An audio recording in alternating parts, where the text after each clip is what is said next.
everybody! Brendan Houdek here. Welcome to another episode of Voice Breakdown, the show where we teach you how to imitate some of the most iconic voices. And today's voice is certainly iconic. We're breaking down the voice of Yogi Bear. Special voice breakdown episode for me, sir? Did I hear you correctly, sir? Yogi is such an important character in the history of animation. He's typically regarded as the first breakout character in animated television. He was originally featured in the 𝗪𝗪𝗪𝗀𝗀 show as a side character, but viewers loved him so much that he broke out and became more popular than the lead character. There are also some innovative animation techniques used with Yogi. For example, did you know the reason he was given a collar was so that there was a clean line between his head and his body? This allowed the body to be still, so the animators only had to animate the head movements. This saved a lot of time. Pretty clever. Because I'm smarter than the average bear. Most of Yogi's adventures take place in Jellystone National Park, with his good friend Boo Boo as they get into some pretty wacky situations.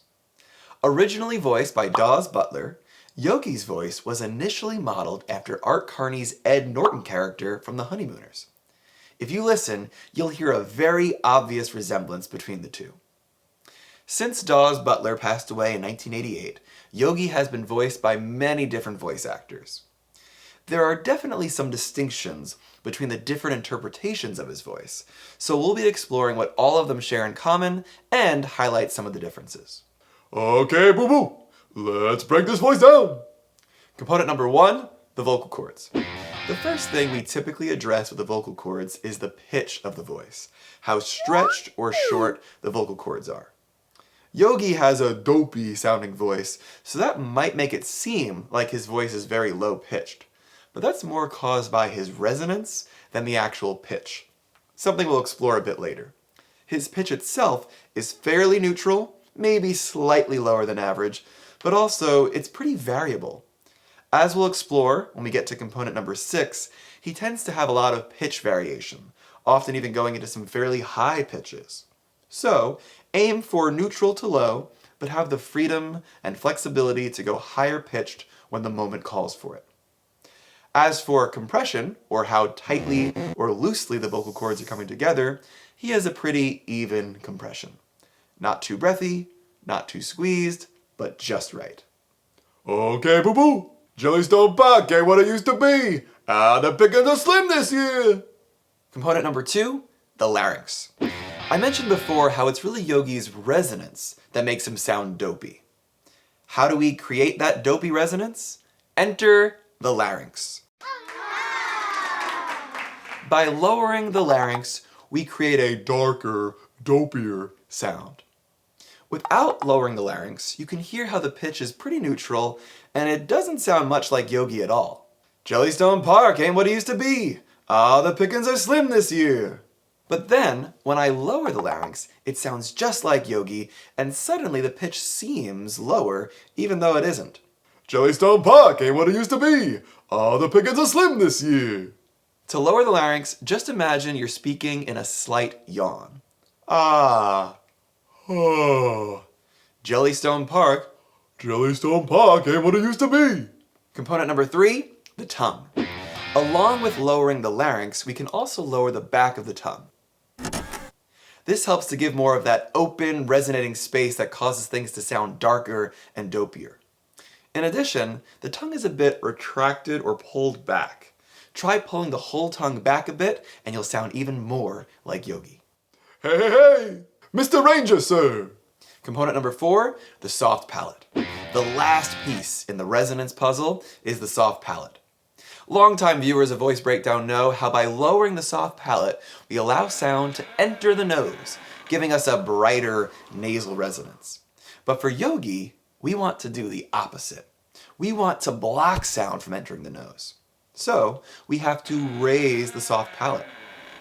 Not only will this block sound from getting into the nose, its raising will also create greater resonating space in the back of the throat.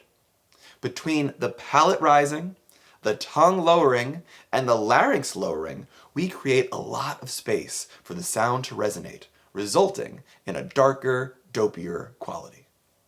I'm gonna get out of this puck. Component number 5, articulation. There are 2 things to note about Yogi's articulation. First, he tends to have longer, drawn-out pronunciations of larger words. For example, instead of average, he will say average. Because I'm smarter than the average bear. So feel free to break down words into their syllables like this. Secondly, he occasionally will make voiced th sounds sound more like a d, d.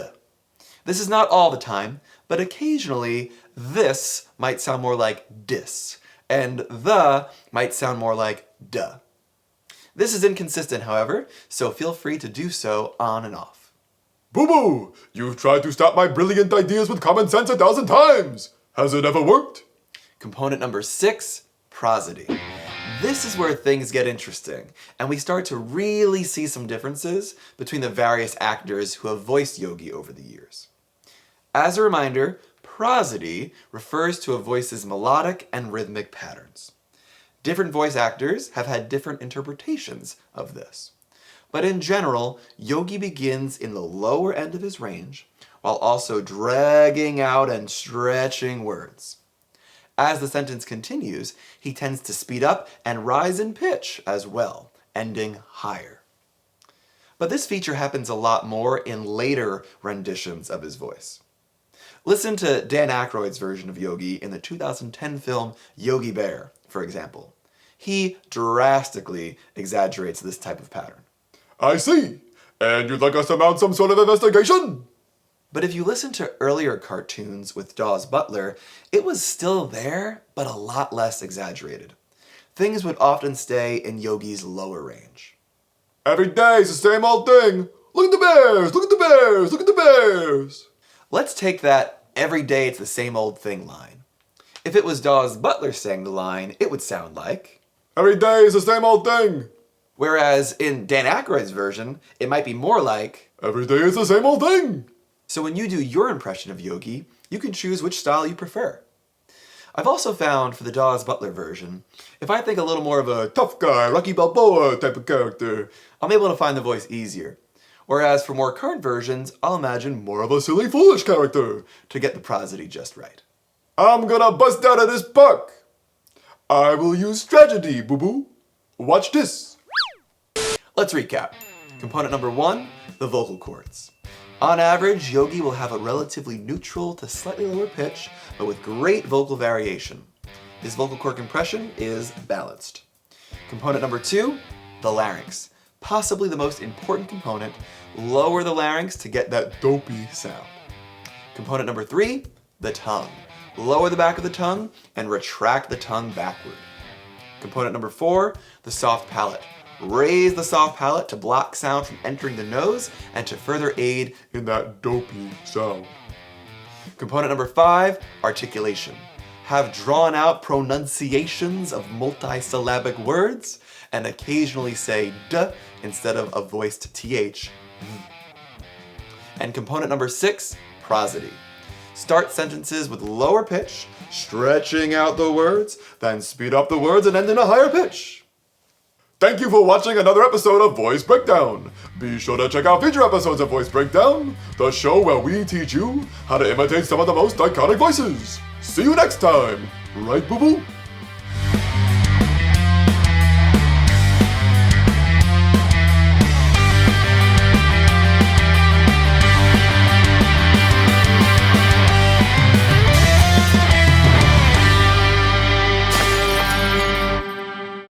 I'm gonna get out of this puck.